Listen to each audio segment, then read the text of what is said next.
Hey, welcome everyone to the Speed Secrets podcast, and I'm excited about today because I'm talking with Dane Cameron today.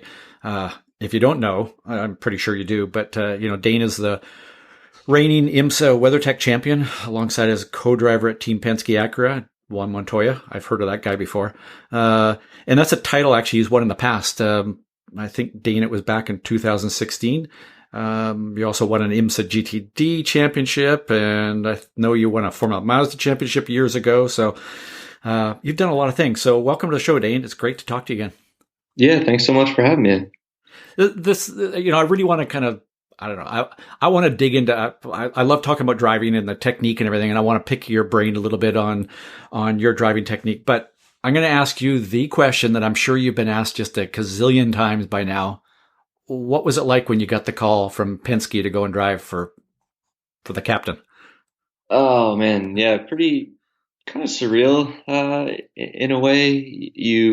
When you're involved in this sport, you start to hear rumors of things like that, and there was rumors that Acura was going to come back and do a big factory program, and then you started to hear that Penske was looking to do a program, and then you kind of start hearing those things might be together, and so you try to put your hand up to the right people, and at least throw your hat in the ring for opportunities like that. That's kind of part of the industry is making sure you are always part of those opportunities, or at least are involved in those conversations, so you don't get left behind in case your employment status can change at any time in this game. So, and honestly, at one point I thought I had actually missed that opportunity because it just seemed like he had gone away and I hadn't really heard much, and it was kind of getting late in the year, and it was like, oh man, I must have missed it or whatever. And then it all started to come together pretty quickly, and then had a few meetings with Tim Cindric and another with Roger Penske and some people from HPD and Acura as well, and it all kind of came together, and then it was pretty wild when it all kind of came across the finish line, and it all really happened. It was pretty wild, and then you get introduced in the building in front of 500 odd people as being a part of that program. And it's pretty wild when you think that they can have anybody in the world, and to get the nod to be there with a bunch of other world-class guys is pretty special. So, yeah. Yeah, I got to think, even the first time you're in the Penske building, and, there's Will Power and Pagano and, all these other drivers too. I mean, you kind of got to go, wow, I guess I'm here, right? Yeah, definitely. It's fun when they do. Obviously, I'm sure a lot of people have seen it, or if you haven't, they do some of the Penske games and make us basically face public humiliation with the, at the helm of the media guys there, whatever they can come up with. So yeah, it's really fun to be around those guys and, different disciplines that I haven't necessarily crossed paths with. I've been teammates with Pagano before a handful of times in sports cars, but right.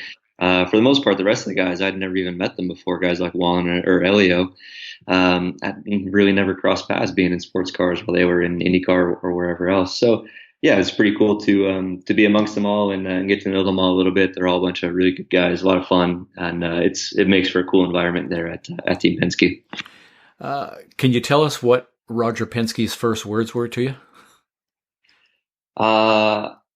I think I had a little secret meeting in one of his trailers there, and he just makes you feel welcome right away. So I had never obviously met him before, and he just sort of walks in and says, "Hey, hello, come in, sit down," and kind of just makes you feel kind of instantly comfortable and at ease, and like he really kind of knew what was going on and had sort of done some research, and they knew what they were after. But you kind of felt like, how's this going to go, or you obviously intimidated to be around the guy the first time, but he kind of instantly makes you feel wanted and comfortable and like you belong there. And right from the get go, really felt like he wanted me to be a part of the program, and that's pretty special.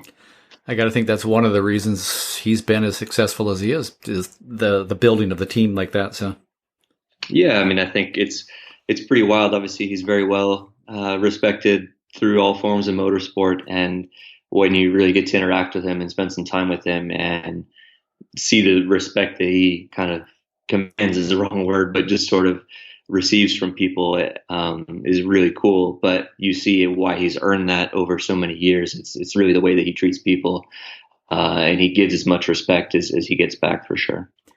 I can remember back when I was doing Indy cars a gazillion years ago, previous century, and I'm in Dale Coyne's hospitality bus, and we're sitting there talking, and Roger Penske came in to talk to Dale, and I'm kind of just like, wow, there's Roger Penske, and and he says hi to me, and like I'm kind of the nobody, right? And he's just like I remember him walking out going, he's just a normal guy. Yeah, for sure. He really is, and just huge passion for motorsport, and doing it his way, and definitely has paved the way for a lot of people, and changed the sport along the way. And it's going to be pretty cool to see, how that's all going to play out now with their expanded role into IndyCar and into the Indianapolis Speedway. Obviously, a bit hard times at the moment, but pretty cool. And I think everyone's very excited to see, what he's going to do when he starts to really put those Penske touches on those organizations. It's going to be magic. I think we all know that. So, hey, you're definitely one of the most versatile drivers. You remind me of guys like, like Andretti and, Foyt, and all the guys who have driven a lot of different cars, and you've been able to drive a lot of different cars, from open wheel cars to sports cars and things. And I know your dad, I know your uncle, who are both and were, I guess, great drivers, engineers and stuff. And, how much of that, how much of an advantage did you get growing up in the world with the Cameron family, with your dad and your uncle? Yeah, it was. You don't obviously realize that at the time for sure, but it was a really fortunate and special place to grow up in, and have access to the knowledge that they have, be able to ask questions and kind of fast track some things like that, and always have a bit of a sounding board that probably most people wouldn't have had, to really accelerate that learning curve. And not only, having people with understanding of motorsport around you to just sort of understand better how teams work and how to interact with teams and how to treat people and things like that, and what things would be button topics for, my dad, as he was a crew chief and a race engineer. And then my uncle, as he was more in this sort of team management role, you would kind of see and just overhear little bits of things of, wow, well, he would do this and that was really annoying, or it was always seemed to go wrong when this happened. And you could kind of tune yourself more for even out of the car, the way that you would react to certain situations, or things that you would say, or how things would go in the car in adverse situations, things like that. You could kind of pick up on little things like that without really having to sort of take the hard knocks or get sent to the principal's office and learn those kind of things. You could kind of be that fly on the wall to learn that. And as well, having my father being a race engineer, and we had a shop that was local in Northern California where I grew up, and you could spend time there, and as he would tinker away on things and just kind of sit there and do the father-son thing. But instead of, being in the backyard and digging ditches, it was kind of peeking over his shoulder as he was running things on a shock dyno and be like, well, what happened? What's that? Why is that line up there? Why are you trying to get it here now? And vice versa. So just little things like that just helped make me more rounded, I think, in a way, which was super helpful. And that's a whole separate conversation from the team that they ran, which was a Lynx Racing team, a very successful Formula Atlantic team throughout the 90s and early 2000s. So having access to a lot of drivers as well. We had Memo Gidley, Alex Barron, Buddy Rice, Michael Valiente, Brian Sellers, David Rutledge, Canadian guy.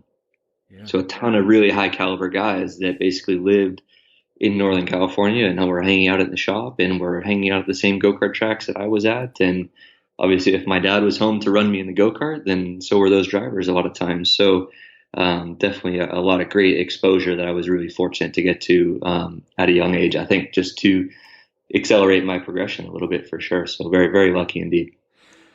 So I'm imagining that it was less of the, well, let me sit down and talk to you and tell you what to do, but just what you picked up through just being around it.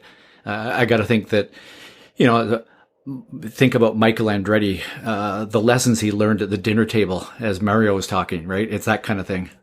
Yeah, for sure. And a lot of that was just, I really loved motorsport and cars and everything about it from an early age. So I wanted to be in the shop and wanted to just be immersed in that environment. So yeah, it was kind of like, well, how does this work, or what does that mean? And just sort of understanding there's such a kind of wide and strange vocabulary in motorsport when you're talking car setups and things like that. So just being able to understand more there and just pick up on it, yeah, just the fly on the wall stuff was hugely helpful. And then when I started getting more into karting and doing more of it, Michael Valiente was around at that time. So him and I spent just days and days and days at the karting track running and pounding around. And for me, he was somebody who was hugely helpful in developing kind of an early sort of sense of a driving style, and especially the racecraft for sure. We would spend days basically just racing back and forth. It was good for him, and he was trying to drive and make sure he was as sharp as he could be, and it helped myself to speed up as well. So that him in particular, Michael, was probably the biggest influence I had at the early stage of my career when I was in karting. And he's bloody fast. Yeah, exactly. So you mentioned driving style, and again, you've driven a lot of different cars, from open wheel and sports cars and production cars, all that kind of stuff, and karts. And can you just talk sort of, I guess, your general philosophy about driving style? I mean, I've talked to some drivers that say, I just get in and drive. It doesn't really matter. And I think I drive every car the same. And then other people go, no, it's very different. You drive this kind of car. I do this differently with the brakes, the wheel. Do you just, what are your comments around that? Of like, how do you adapt your driving style to different cars?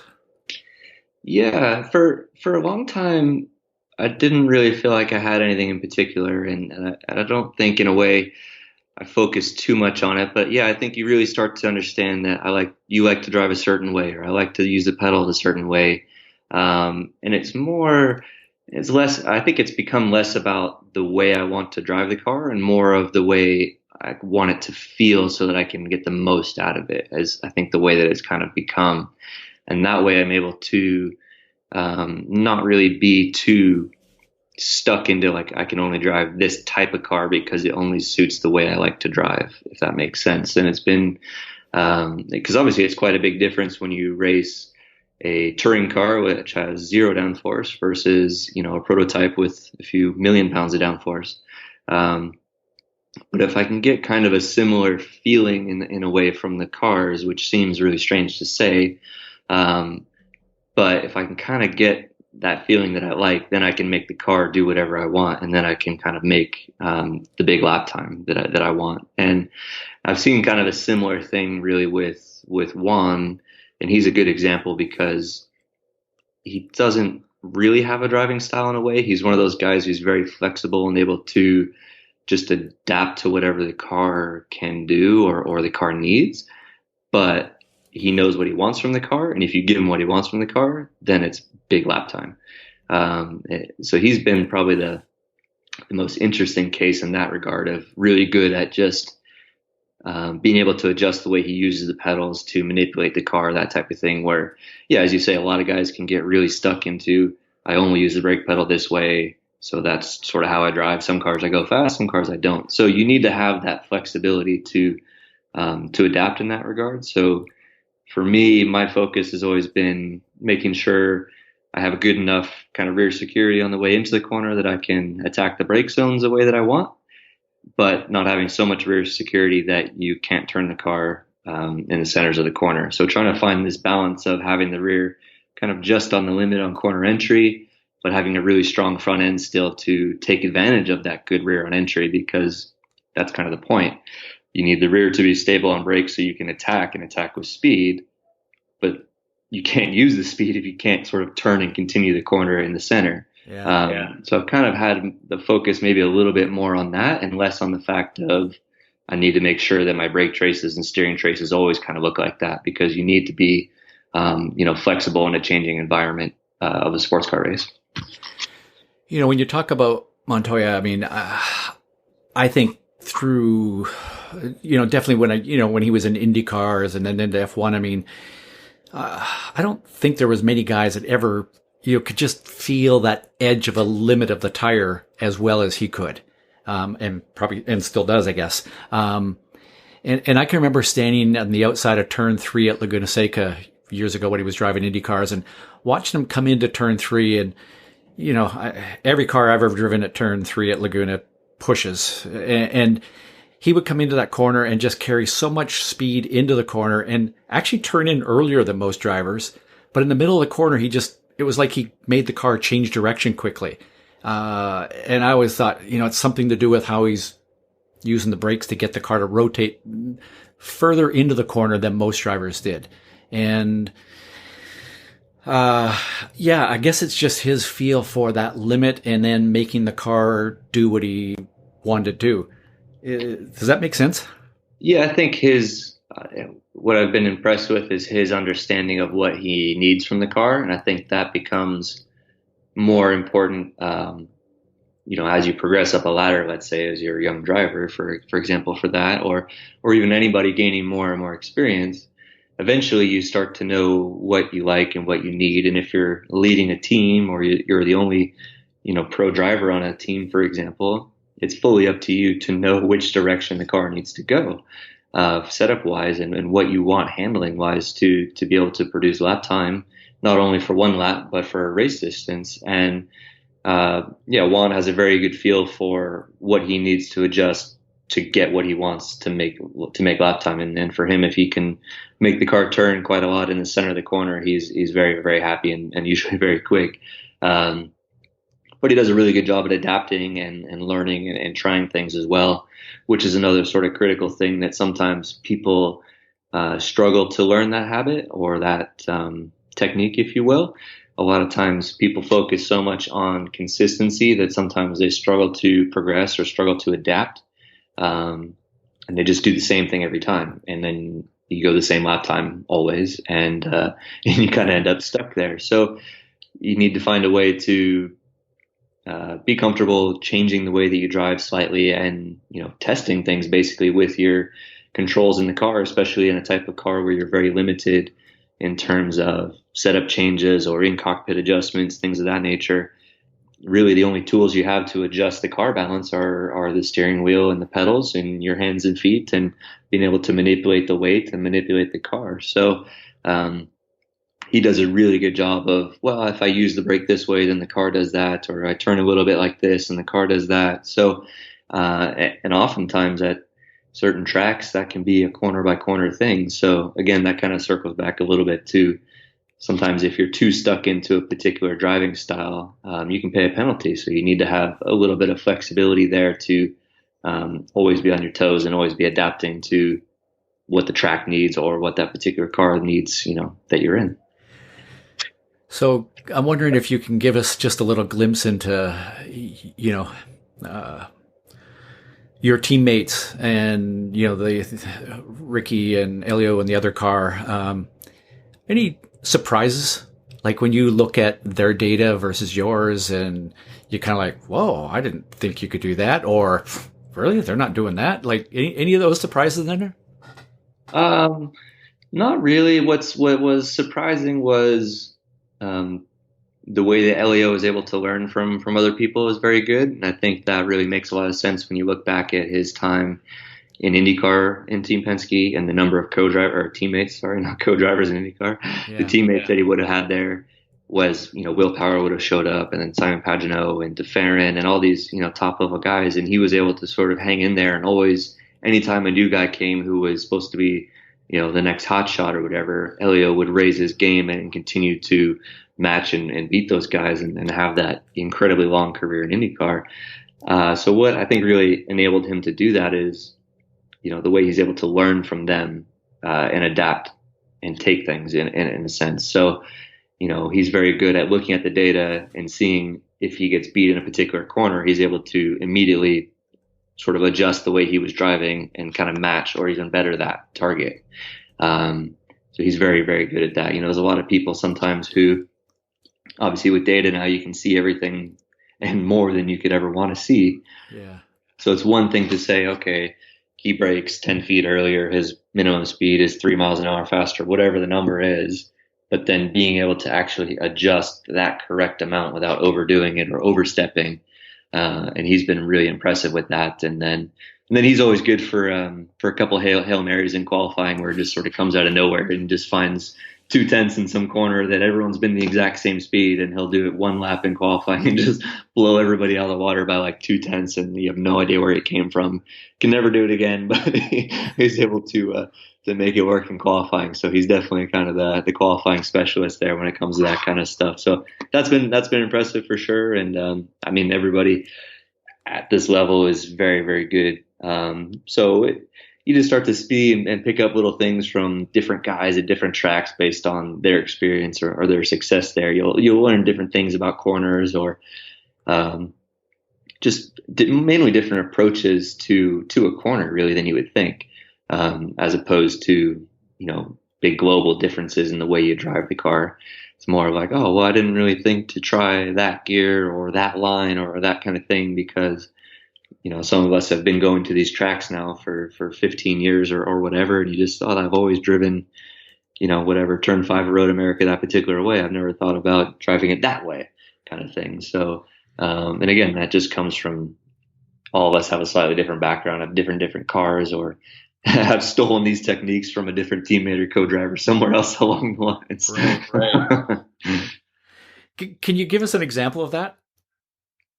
I would say the first one that comes to mind would be Mosport last year, in Turn 8 at Mosport.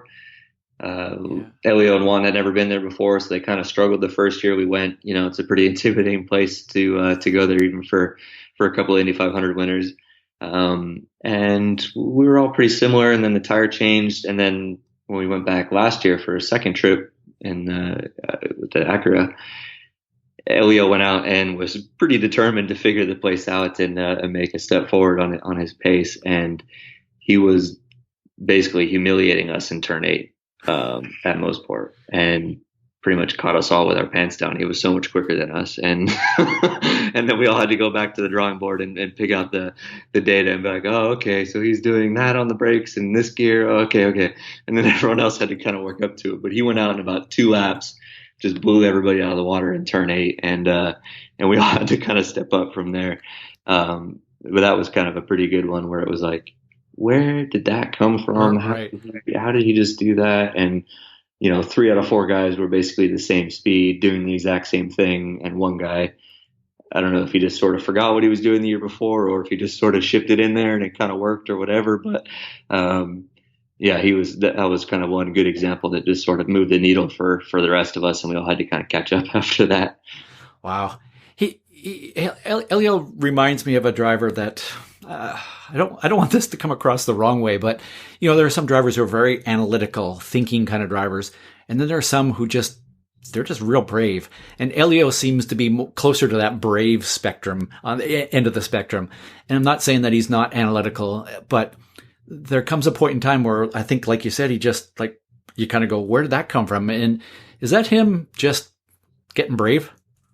Yeah, he's very committed for sure. Our favorite thing that Ricky and I's favorite thing that Elio says rather is that the car accepts. And when he says the car accepts, he went really, really fast, and he was surprised that the car accepted it and it worked. Wow. So that's probably like anytime he says that in a debrief, Ricky and I about fall over laughing, because that's our favorite thing, because then we know he tried really hard, or he'll say the car did not accept, and then he probably had a pretty big moment. But no, I mean he's very good. He's been at an incredibly high level for longer than most people could dream of.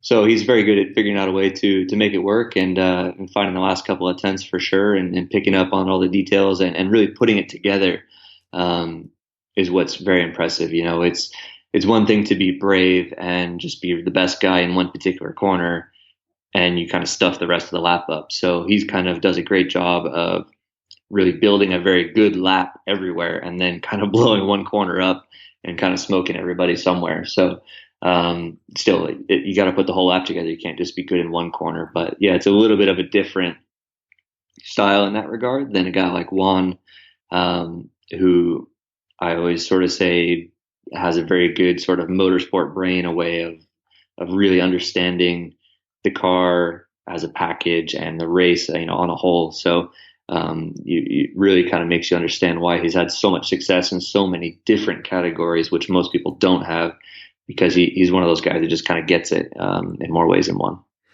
Yeah, he's always struck me as a guy that just feels the tires better than most, and that's why I think, yeah, he could drive anything. I mean, even when he went into NASCAR,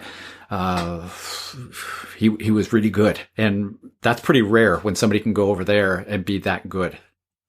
Yeah, exactly. I mean, it's been a lot of different places, and yeah, he just kind of gets it, and he's able to put it together, and all that. So yeah, it's impressive to watch when those guys kind of stun you for sure every once in a while. So I'm curious, are there certain types of corners that you're quicker than Juan, and there are other corners where he's quicker than you?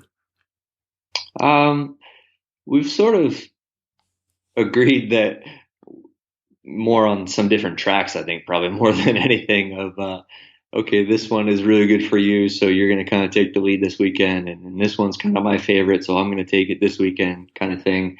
And we've really found a really good balance really between what the two of us like in the car, which is a huge portion of sports car racing. You have to sort of pull together in that same direction, otherwise you just go nowhere. And we felt like that a little bit maybe the first couple of months into the pairing. And I think just trying to find our way, myself finding my place in a new team that was quite a lot bigger from anywhere I had been before, and him making a full-time switch to sports cars and coming to grips with what it takes to be successful in sports cars, and us not knowing each other at all, kind of thing, and a bit of push and pull over who should kind of not be in charge, but who should maybe lead things here and there. And then as we got to know each other better and started to come together on the car setup, then all that kind of stuff blew to the side, and we really sort of really found a way to do it together, where maybe each of us sacrificed a tenth or whatever, but overall it was much, much quicker, and the ego kind of went out the window pretty quickly there. And that's when results for us started to come. So, but anyway, we really kind of come back to more tracks than anything else. Not so much corners. Like for me, Daytona is sort of not my best place, but Sebring is a really good place for me. And Juan is basically the opposite, where he's very, very good at Daytona, very good on the brakes. But he really doesn't really like Sebring a whole lot and kind of struggles to put the whole lap together. So we've kind of traded there a little bit, and he's won at Daytona a couple times. I've won at Sebring before. So we kind of agreed that was going to be the switch. There was Daytona, I'm going to leave it all up to him to win it for me, and Sebring, I have to win it for him. So what about Mosport? Who gets the lead there? That one, he gave that one to me pretty quickly after we went there the first time, and that's one of my favorite places. I've won there a number of times, and I love that place. And so he's kind of like, yeah, okay, I'll do 20 minutes and I'll get out. You can drive as much as you want there, kind of thing. So every year he looks forward to doing his couple of minutes, and that one's kind of for me. And he really enjoys qualifying on the street courses, so we've kind of gone that way, and we just kind of ping back and forth a little bit, and the natural rotation of sort of just one guy qualifying every other weekend type of thing, or taking a turn each, kind of fell right in to some of our favorite tracks. So it kind of lined up pretty nicely in a lot of ways. So I wouldn't really say it's corner specific. He's very good on the brakes. I always kind of say he kind of has this Montoya ABS feel, where it's not really a traditional brake trace in a lot of ways, but car slows down fast. So I guess what does it matter what the shape of it looks like? So if you can get the car still stopped without locking everything up. So I like the places that are longer laps and technical and bumpy and that kind of thing. I really enjoy those. Street courses as well I enjoy.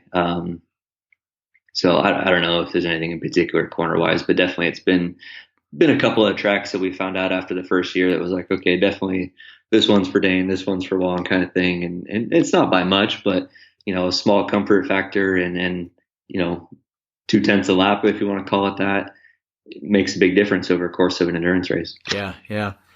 So I hope you're okay me asking this question, but when you got in there and you're now driving with these guys who have won the Indy 500 and Montoya, who's won F1 races, and was there a little bit of a time where you're kind of like, wow, can I keep up to these guys? And then there was a point where it's like, dude, I'm as good or better than these guys.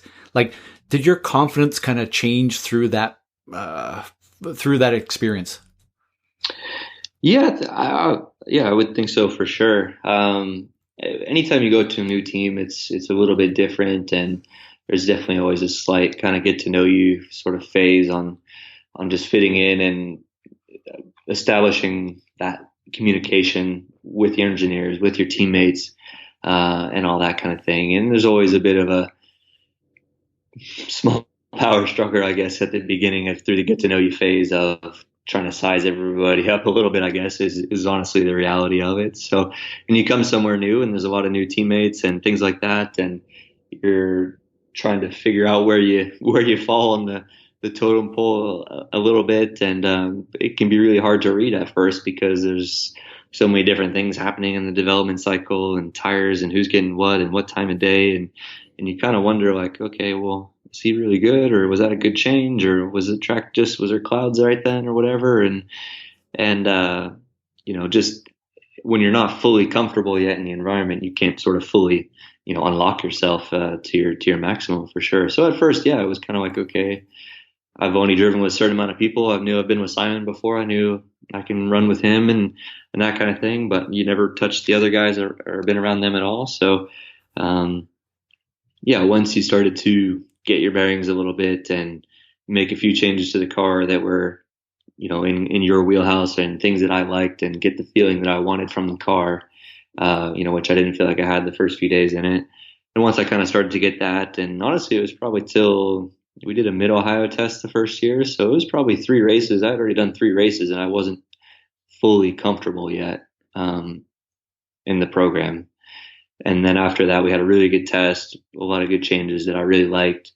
And then that was like kind of like the first day I felt like, okay, if I get a couple of changes that I need, I can beat everybody kind of thing. And and that goes a long way in a fragile race driver's mind, because we can all be kind of fragile on the wrong day, to a certain extent. So that was a kind of a good shot in the arm, and then things started to roll pretty good from there, and you just feel more comfortable, and all the ego stuff starts to fall to the side once you get to know everybody a little bit, and you start to say, okay, this is not a place that's built around who's king of the mountain kind of thing. This is, we all need to pull together to win, and you start to understand everything and make some gains. And yeah, when you realize that, like, man, this is pretty cool for guys like Ricky and I, who have been predominantly in sports cars and just didn't really get the right opportunities or the right breaks to run an IndyCar or wherever else.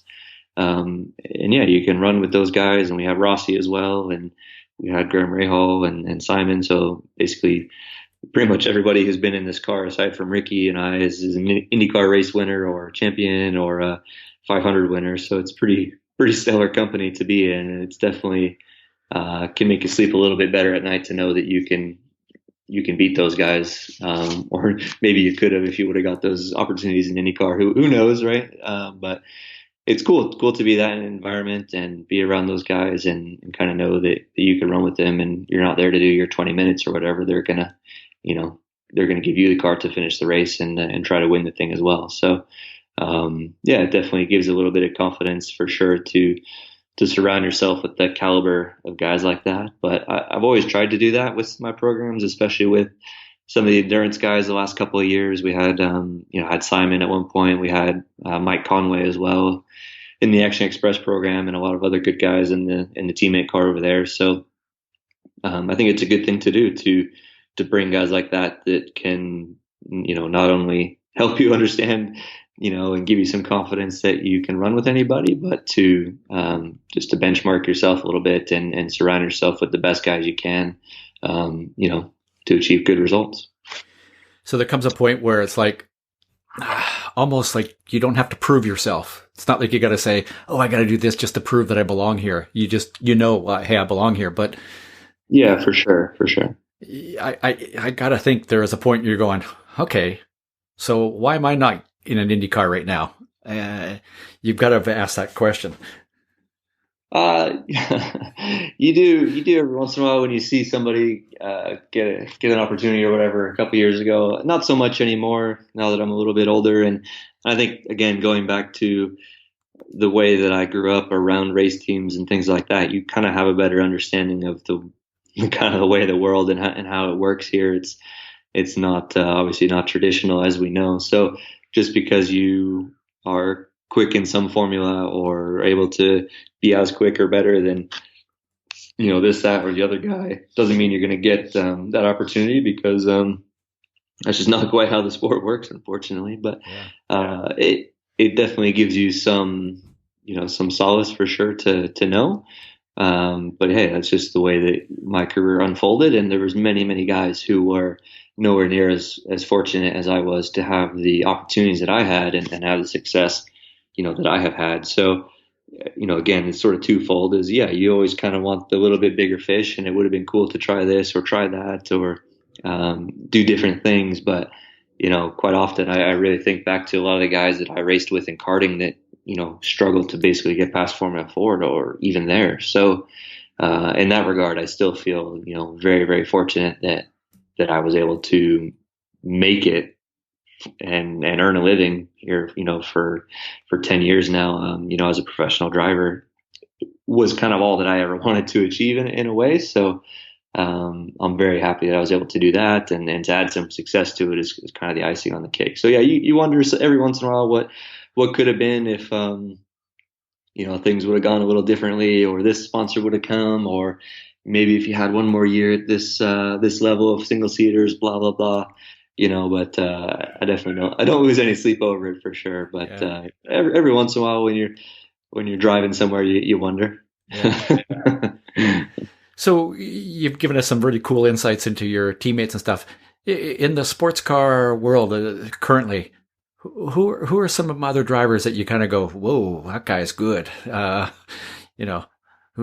can lay down a lap, or you're going wheel to wheel with. You're going, got to give this guy respect. Not worry about, but who do you think are tough, fast guys? Yeah, it's been cool when you get some different teammates as well, because I think, as we were talking earlier about, just you're always in a way kind of trying to measure yourself against different guys, and you never really know until you interact with certain people, in the same equipment, or you don't know how much of it is just pure talent of this guy or that guy, or is that just the car of the week, or the, not to bring BOP into the conversation, but the BOP or whatever, or is that team just really switched on this year kind of thing. So you're always kind of wondering like, okay, well, how good is that guy really kind of thing. So in that regard, it's been fun. One guy that really impressed me was when I had Mike Conway in my car a couple of years ago, Action Express. Yeah, he was very impressive. Super quick up to speed at a bunch of places he had never been before. Like just jump in and go. No drama, no fuss. Just got the job done. Another cool one that I enjoyed was I had Scott Pruitt once as well. In that was actually his last prototype race at Sebring. And that was really cool because when I first came to sports cars, he was the guy, at Ganassi, they were winning everything. And that was a good example of like, okay, how good is he really? Or does Ganassi just have the best stuff and they're winning, blah, blah, blah. But it was cool to see him come to our team and see his work ethic at his age. I don't even know what he was at that time when he was there, but would have been over 50, mid 50s maybe. So to see this guy operating at full pace, and still pushing all the time, not just in the car, but the way that he interacted with the team, always wanted things to be better in a positive way, nothing negative about it at all, but just pushing people to be better all the time. Well, can we do this? Can we improve this? What about this? Have you thought about that? Different details for just pit lane, pit stops, the ingress, egress in the car, for, some of those ergonomics for seatbelts and radios, those type of little details that he picked up, 10 or 15 years at Ganassi running in sports cars. So it was cool to see that, because in a way you would have just expected him at this twilight point of his career that was then just to sort of show up, drive the car, or maybe not be so involved, things like that. But he came in and he wanted to win Yeah. as bad as anybody, and he pushed everybody to try to do that.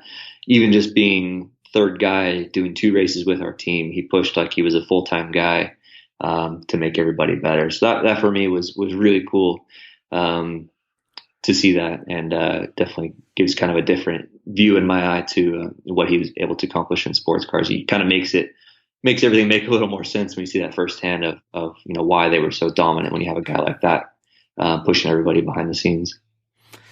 Yeah, that's cool. He's certainly made an impact on racing. Hey, so the other day I got a question from a driver who had been racing, doing track days and racing in, some grassroots stuff, but had always been in production-based cars. And then he'd moved into, I can't even remember exactly what, but it was some form of prototype car, sure, radical or something like that had some downforce. And, his question was around how do I get used to how do I get used to using the grip that comes from that aero downforce? And so I'm kind of curious how you would answer that. Like, what's your experience there?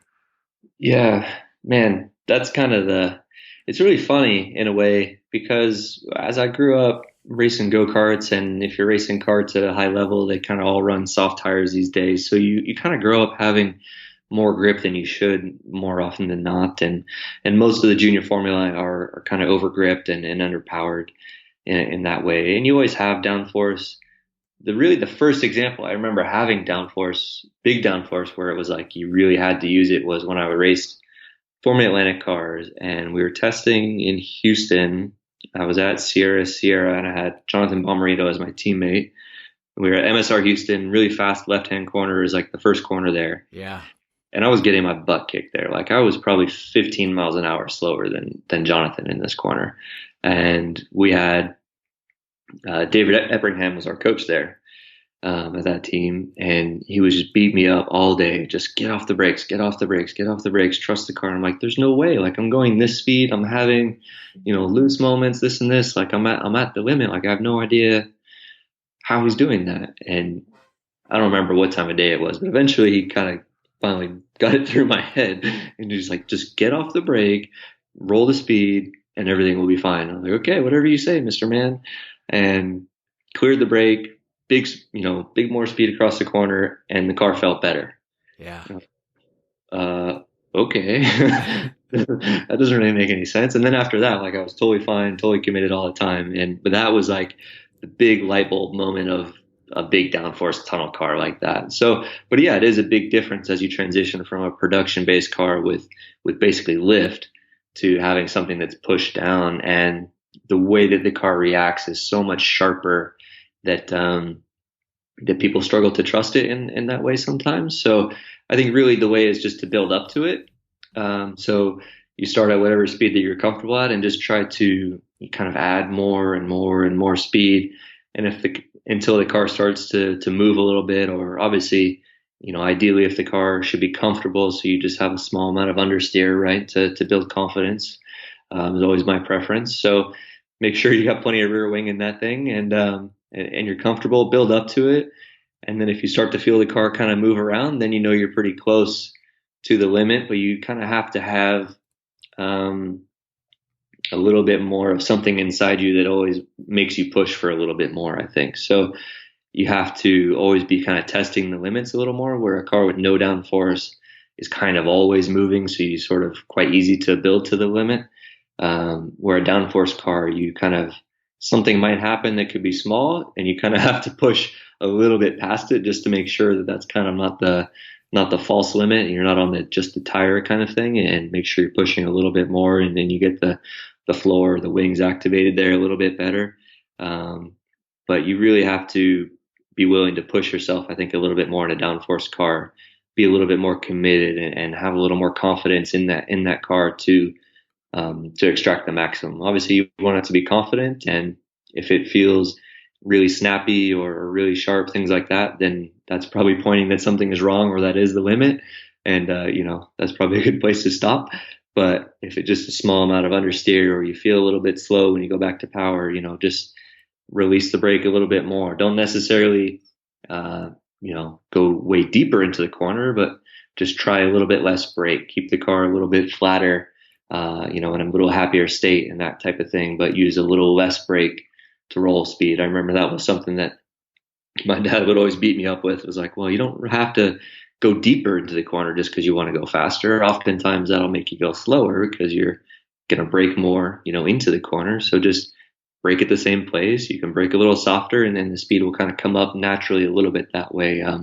As well was a good way to build up to that speed. But yeah, it's going to take some time to get comfortable with the quickness of the reaction of a downforce car compared to a production based machine. I think your dad's pretty smart. I think the whole thing of, kind of releasing the brakes, getting off the brakes, and having, you said, keeping the platform flat. I mean, that's so important with an aero car too, right? Is so much of the downforce, most aero cars anyways, comes from underneath the car. And if you've got the car kind of standing up on its nose, the center of pressure for the aero moves, and now you're going into a corner and it's moving around on you. Whereas if you just come off the brakes and you roll into the corner, it's like, oh, the car's flat. The car's happy then, right? Yeah, for sure. I mean, especially we see it a lot in the big prototypes. They have such big, front splitters, front wings, whatever you like to call them, and the edges of them are so low to the ground and they're so sensitive that they're incredibly pitch sensitive, and you need the car to be as low as possible because, as you say, everything or most of it comes from underneath the car. So you need to have that really low to be as effective as possible. So it's really up to you sometimes to control the platform of the car, which you can only really do with your feet. If you're controlling the platform too much with the, corner springs or third springs in the car, then you start to pay penalties and grip or ride, things like this. So sometimes you have to take a car that's maybe a little bit more nervous into the corner than you would like and adjust your driving around that a little bit to make it optimal. So yeah, that's kind of one of my favorite things, really. And I think that's a little bit of a difference sometimes with some guys at a place like Sebring, somewhere that's really bumpy and can be really hard to manage the floor. It can be better to not fully attack the brake zones at a place like that and give up 5 or 10 feet, obviously not a huge amount, but just enough to where you don't have to push so hard on the brakes, which means you don't lift the back so high. You don't put the front splitter even closer down. It makes it even more sensitive. Gives you a little bit more control over the car. Gives you just a little bit more time to flatten that thing back out a little bit. And it's going to give you so much more confidence on the way into the corner. So that's probably one of my favorite things with what I do in the prototype cars and big downforce stuff is just have to try to not upset it sometimes, and that's probably a big change as well from maybe like more of a flat bottom car like a Star Mazda type car or Formula Ford, something like that. You can't drive the bigger, higher downforce cars, I would say, that aggressive. You have to be a little more patient with everything in the car because you don't appreciate it at first, but yeah, how sensitive and how much you can be moving that center of pressure and basically taking downforce away from yourself if you're not too careful. Yeah. That's so, it's interesting because you watch in-car of a prototype being driven, you guys, it looks so fast and so almost violently fast. And yet, you're in there just balancing this thing so smoothly. That's where the magic happens. That's so cool. Yeah, that's probably one of my favorite parts about it is when you really kind of put it together. I mean, you're pushing hard now. I mean, sports car racing, as people have said for years now, the cars are so strong, so reliable. We're pushing really hard all the time. But yeah, you kind of have to kind of guide the car around a little bit more, if that's a good word for it, as opposed to, you don't really grab the thing by the back of the neck and drag it around, and you can't really force lap time out of the car. You kind of have to build the lap time in a way, is sort of a word I use a lot to describe that, because that's kind of the way it feels. You're trying to be nice to it. You're trying to generate speed, generate downforce. If you start to overstep and try too hard and start sliding the car, you overheat tires and you're not controlling the platform, and it kind of all goes downhill from there a little bit. And the one big moment I remember watching, it was probably 2011 or 12 maybe. I was racing at Sebring, but I think it was during qualifying, and there was an onboard clip it was actually with Simon Pagenaud, and it was in one of the LMP1 HPD cars. And at that time, I was still I didn't quite know if I was driving. I was in an LMPC car, so a spec prototype. For anyone who hasn't seen one before, they're gone now from racing after a couple of years. But I was trying to figure out what is the right way to drive this car. Should I be hustling more? Should I be really smooth? Should I be, really squaring corners? I was just, for whatever reason, the car was a little numb, and I couldn't quite figure out how to drive it the right way. And I remember watching Simon qualifying the HPD LMP1 car, and he was so smooth with his steering inputs and turned just a little bit earlier than I thought he would have, kind of everywhere at Sebring, and just was really gentle in the way he loaded the tire and really just the way he did everything. Obviously, it was in fast forward because it's an LMP1 car, but it was beautifully smooth. And I remember right then, because that was kind of the way I had been leaning, and I was fully committed to that. After I watched that, I was like, okay, that's for sure the right way. That looks so good. And it was really quick, and I was like, okay, that's the way you drive an LMP car is kind of that way. And that was it was 10 years ago now, but that was definitely one moment that stuck in my mind, and was like, okay, that has to be the correct way to drive it, because he's not sawing at the wheel. He's not sliding the car around at all. He's just sort of generating and really nicely asking for pace from this big monster. And in that case, the car would accept it, as Elio would say. Exactly.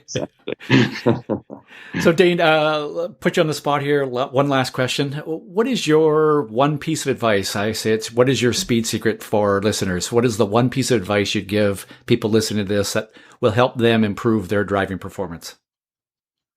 For me, it's always been, I think, a focus on smoothness and kind of not overdriving the car, and really trying to, like I said earlier, build the entire lap, and even the corner, really, for that matter, focusing on every individual step of that corner. But I always try to have this element of smoothness in a way. If I feel like I'm getting too messy and starting to slide the car around too much, I kind of always try to bring myself back a little bit. And that's even when the car sometimes is not to your liking, things like that. You still have to find a way to make it work, but at least for what's always worked for me, it's never been this sort of big sideways attacking, big clouds of dirt and sparks and dust and whatever. Sure, sometimes you drop wheels and stuff, but you always kind of have to have this smooth finesse to it to make it work, I think. So I think for me, that focus has always really served me really well throughout my career of the way I've always asked the car to perform. And that's whether it's been in GT cars, touring cars, or LMP cars, things like that. It's always kind of been the more smooth and the more precise I can be when I put my lap together, the better lap time I can usually produce. That's cool. Hard to argue with that, especially with your success. So, hey, social media, how do people follow you? What's your favorite form of social media these days, or do you have one?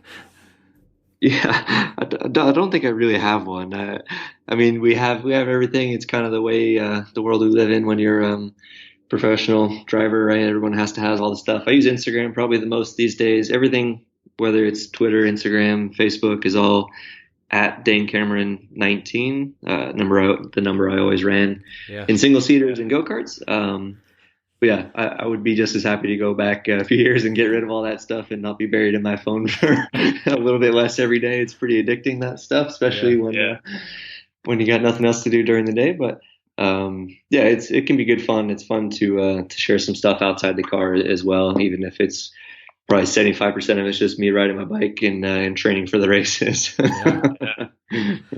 Well, thanks, Dane, for being on the show and sharing your thoughts and stuff. It's been really, really fun hearing your insights. So it's been really, really great. I'm sure listeners enjoyed it. So good luck when we get back to racing here, and keep having fun. Yeah, man. Thanks so much for having me. Happy to do it anytime. And yeah, be sure, obviously, everyone, you can get at me on Twitter or whatever else it is. If you guys have any other questions, anything, definitely always reach out. That was definitely a big lesson I learned when I was younger, was being around the people that I was, like Memo Gidley and Michael Valiente and those type of guys. They were always helping people at the kart tracks and passing on advice and help and things like that. So it's something I like to try to do as well. That's cool. Thank you for giving back for that way. So, again, keep having fun, and we'll see you at the track one of these days. Sounds good, guys. Thanks so much.